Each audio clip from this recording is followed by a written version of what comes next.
Hey, you got to fill out this form and send it to your legislators. Well, that's what Ken Block says. You know, I'm not big on dummy forms sent to legislators, but it's effective. And Ken Block will tell you why he'd like you to do that. Who's Ken Block? Well, you should know by now. He ran for governor twice. He, gave the Republicans all sorts of trauma by invading their party and darn near won the primary. And he's one of the few politicians who's run for office and actually stayed on an issue. The rest of them just kind of say, oh, I lost, and they run away. 38 studios hearings is what the forum is all about. I'm interested in his take on that and on the tolls. And we've got some news on the tolls. Good evening. Welcome to My State of Mind. Thank you for joining me. I am Dan York. You know who you are. Let us proceed to the rundown.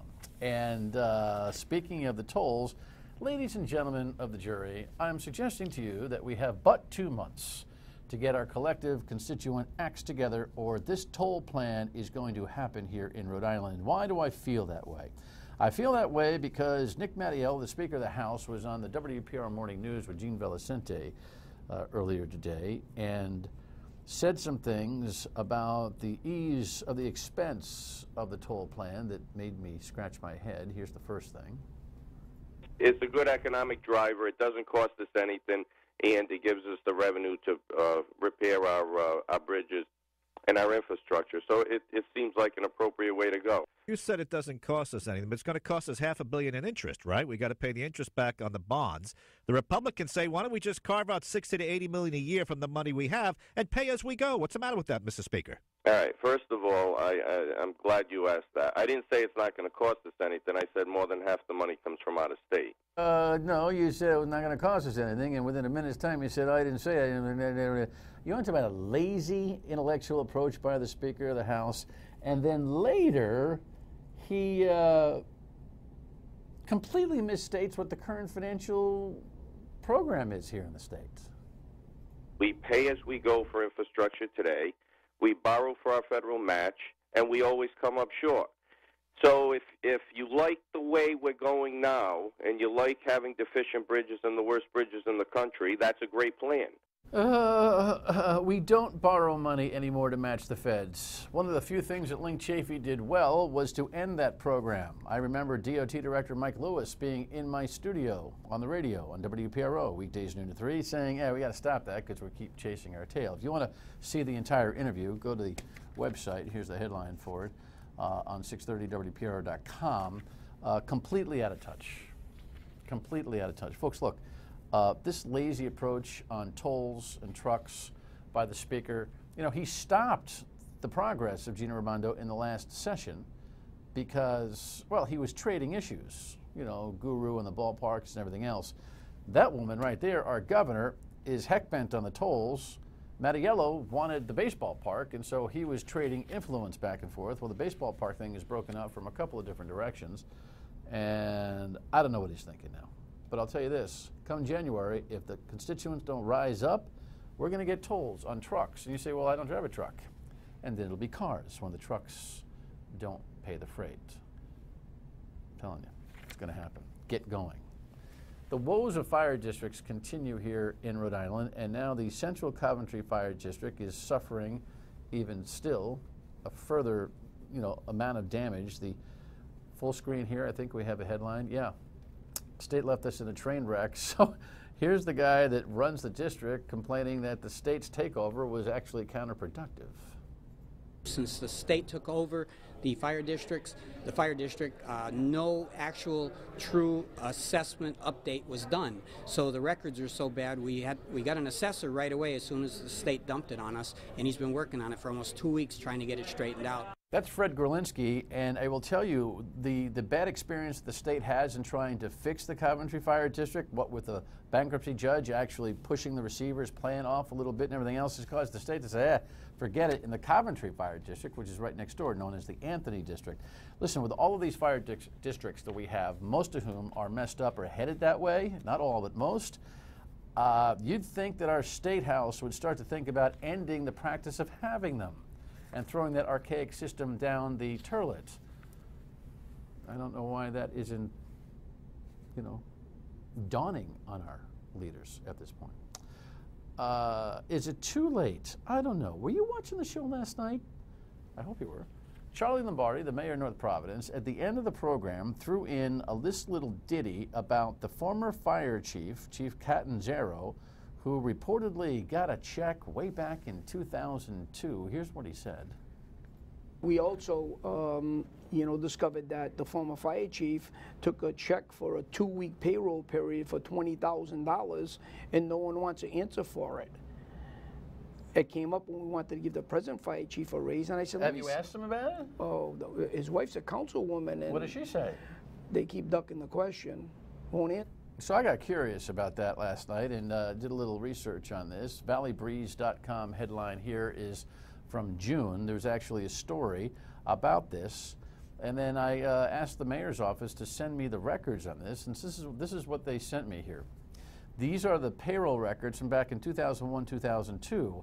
And the chief at the time was making paychecks of $2,700, $2,700, $2,300. But if you can see on January 18, 2002, he was issued a check for $20,290.56.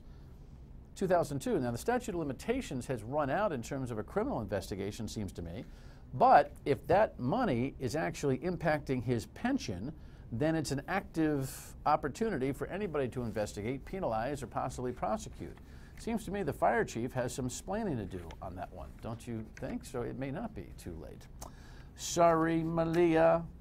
We got a little excited. So the Brown folks are actually op-eding in their student newspaper, apologizing to the first daughter of 2, that they got a little bit excited about her being a Brown the other day, I guess. Did you see any of these pictures? She was playing beer pong, I guess. Beer pong, or what's it called? What's the other thing? Huh? I know it's beer. What was it? What is it? Beirut. Beirut. If you're old school, Lexi says it's Beirut. You know what? I never played. I must be really old school. I never played beer pong as a kid. We had other games and better things to do. And I guess this is an example of one kid tweeting. All right, let's get that thing off there. Poor kid. Brown students are supposed to be cool. What are you getting all excited about, having her first daughter around? Emma Watson was running around. You left her alone, but then I'm told she had armed guards with her from time to time. I thought you were elite at Brown. Act like it, for heaven's sakes, or you'll never have a special kid come to campus again. And finally, on the national front, Webb out, Biden in. USAtoday.com headline. This guy, Jim Webb, he's just one notch ahead of Link Chafee in terms of, or behind him, depending on how you look at it, in terms of not being very actualized about whether people care about his candidacy. Today, he announced that he's not running as a Democrat, but stay tuned. He's one of the 5 that was in, complaining about the time that he had in the campaign. There he is. Pretty established guy, conservative Democrat, military excellence, Senate, all that, but he's a little bit out of touch with where the Democrats are right now. He's not going to run as a Democrat, but stay tuned. He could run as an independent. All right. In the meantime, Joe Biden is sniffing around in the hunt, gauging his political strength, establishing staff, and perhaps this week will say something, says CBS. Vice President Biden is currently 3rd in the poll, but more than 40% of Clinton and Sanders supporters say they would be at least somewhat likely to support him if he got into the race. Biden hasn't given any public hints about which way he's leaning, but he may have taken a veiled shot at Clinton this morning when he appeared to reference her comment at last week's debate that she was most proud Republicans were her biggest enemies. I don't think my chief enemy is the Republican Party. This is a matter of making things work. Okay, little stab at Hillary, right? Listen, the Benghazi hearings are Thursday. If Joe Biden waits till Friday, like on the heels of the Benghazi hearing, isn't he politicizing the Benghazi process as much as Hillary says the Republicans are? Just asking. Your state of mind is important to me. Call me, 228-1886. Email me at stateofmind@myratv.com. Facebook post, all the kind of. Debbie wrote us a War and Peace narrative on Facebook. She says, you have taught me a lot about being an active, responsible citizen in my state. I think she's talking about me. I'm I'm verklempt. I have written letters and sent emails to my representatives, but have never received anything other than auto-reply messages. My last voting experience was against any incumbents, meaning she tried to throw the bums out. I definitely believe in the need for a different way of approach, not like Donald Trump. I do like a lot of what Ken Block has brought to the table for Rhode Island, but our Republican Party is so weak, and that mob-like attitude that Mattiello has just makes my skin crawl. Well, your words, not mine. Ken Block will be excited. I'm excited about the compliments. He's here. So am I. Thanks, Deb. Stay tuned.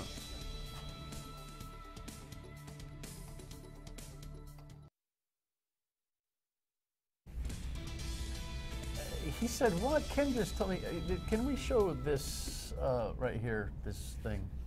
What thing? The thing that I said we would use, like we always do at the top of the show. Yeah, that thing. Don't panic, Kev. Kev was on a 2.5-week vacation at the Dallas New England game, by the way. Very nice. And I said, show me the thing. This is the thing. This is the thing that we're talking about. This is the form that Ken Block wants you to fill out and send to your legislators, making them say, yeah, we'll do hearings on 38 Studios. How you doing, man? I'm doing great. You're getting likes on Facebook and people like you versus Trump. So I do applaud you for amongst many things, having the temerity to actually, temerity is the wrong word, having the commitment actually to stick to issues even though you got beat in a gubernatorial race. I'm finding that those who run tend to crawl into the woodwork when they lose. Yeah. Have you noticed that? I was active politically before I ran. I ran and I was politically active, and I will be politically active after I run. I think that candidates who just show up, who weren't active and said, I'm the person to fix everything, and they go and do their campaign and then disappear when they lose, to me, I think that's everything that's wrong with politics. It's not about winning, it's about making a difference. And you can make as much of a difference outside of elected office, I think, than you can as inside of office. Okay, so you were telling me that whole like stutter start, that little funny start to the segment. Yeah. It was Ken just mentioned to me during the break that Kathy Gregg at the Journal just tweeted out something that Speaker Mattiello, seems to be the subject of the conversation and will be here, said something very strange. What did he say? I'm looking it up on my phone. Yes. Oh, here it is. Go ahead. Can I read it? Go right ahead. Sorry to grab this on my Twitter sphere. A company from outside Rhode Island is not going to locate here if they pick up the newspaper every day and see stories about how bad we are. Right. And my response to that was, what we need is real reform so we can go from bad to better. That's how you So we can have a story in the paper that says we cleaned house. That's right. We gave an enema. That's right. We can breathe again. Right. Political enema. Thank you. Yeah. Right. You know, when status quo players feel pressure, they say really dumb things. That was a very dumb thing to say. What's he proposing? That we suppress the bad news? That we pull the wool over the eyes of these businesses who are thinking about coming here and just hide that stuff under the rug till they get here and then stick it to them? Right? I mean, we need to do things fundamentally differently.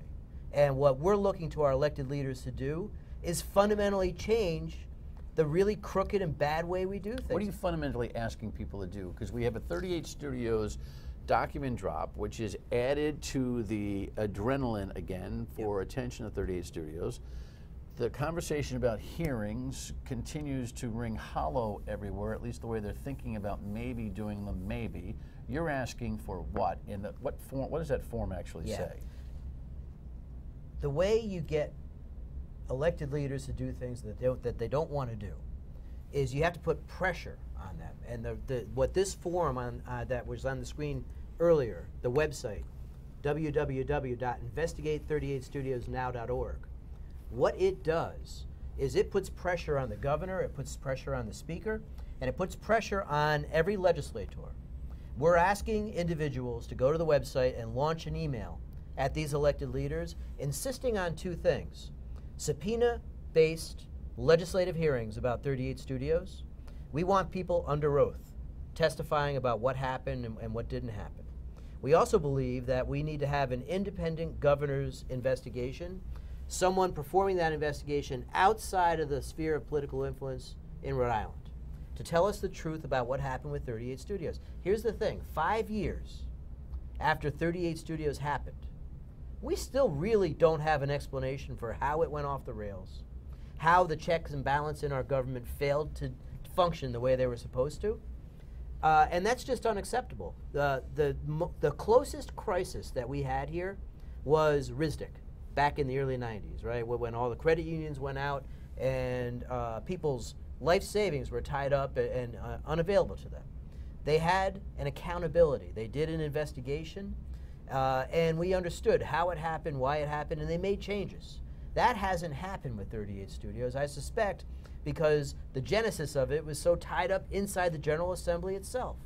But yet that's what we need to have happen here. That's what this website is about doing. Something else the speaker said today was, we have to move beyond 38 Studios. Oh, geez, just like Gina Raimondo. Can we play that, Kev? I mean, this is the last thing she's had to say about 38 Studios.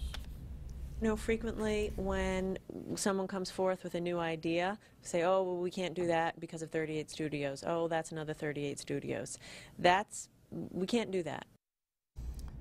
Even our good governor does not seem to understand that we'll get by 38 Studios when we properly investigate, quantify, figuratively or criminally hang whoever's at fault here, and feel like we can close the chapter on this sordid story. We cannot wish away. Nikki Mattiello can't wish away headlines, and the governor can't wish away the 38 pressure, like it's, someone else's problem. It was yesterday's news.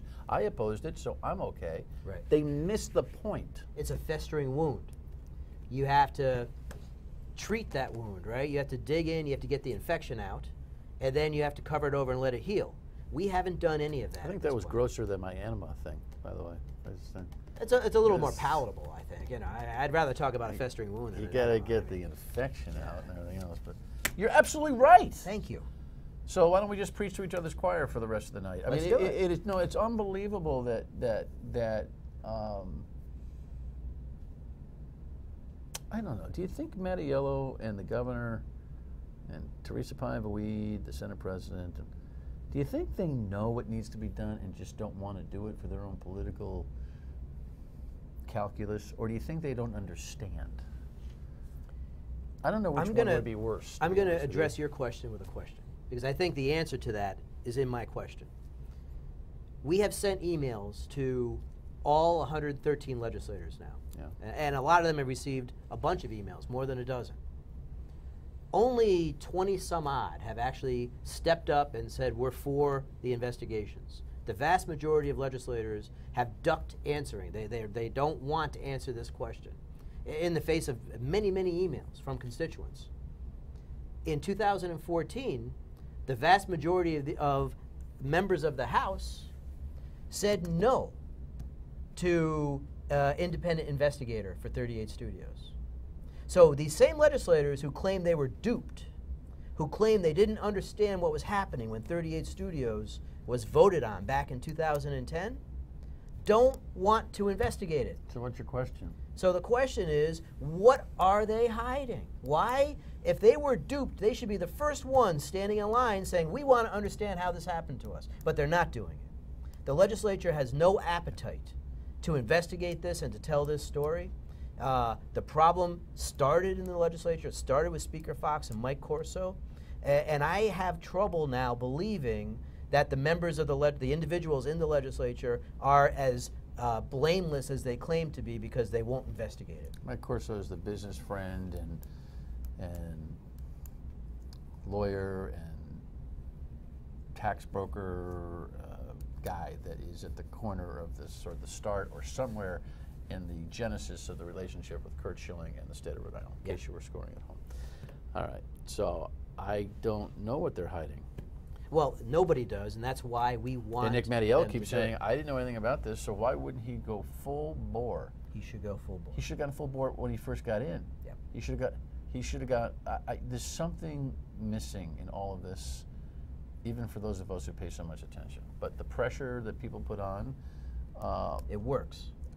Even the form email stuff works? The form email works, and I'll give you some examples of it. All right, when we come back, you'll give me some examples of it. I have to pause. We'll be right back.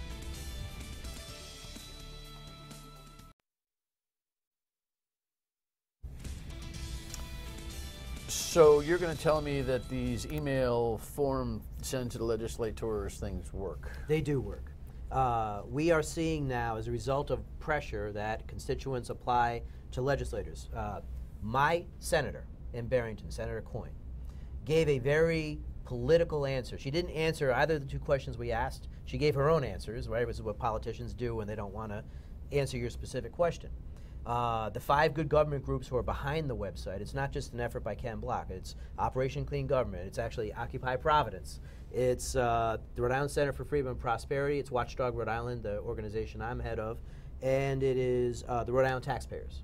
So those 5, I asked the representatives of those 5 groups to read her response and determine what it meant. And they all said it obviously means she's against both of these. So we put her up on the website as against. She began hearing from her constituents in Barrington that, why are you against these investigations? And then she recontacted us about 2.5 weeks later and said, you misinterpreted my first answer. I'm actually for the legislative investigation, which was something she wasn't willing to say Complete before. with subpoenas? So complete with subpoenas. All right, well, maybe So we'll it invite happens. her in and ask her how she's come to the proper way of thinking. Anyway, the website where you find this form letter is, we'll throw that up again one more time, investigate38studiosnow.org. Quick take on the truck tolls answers by Nick Mattiello and his now tacit support of a toll plan. First of all, he doesn't understand that we don't borrow and match federal funds anymore. We don't do that. And he thinks it's not going to cost us anything, but then it is going to.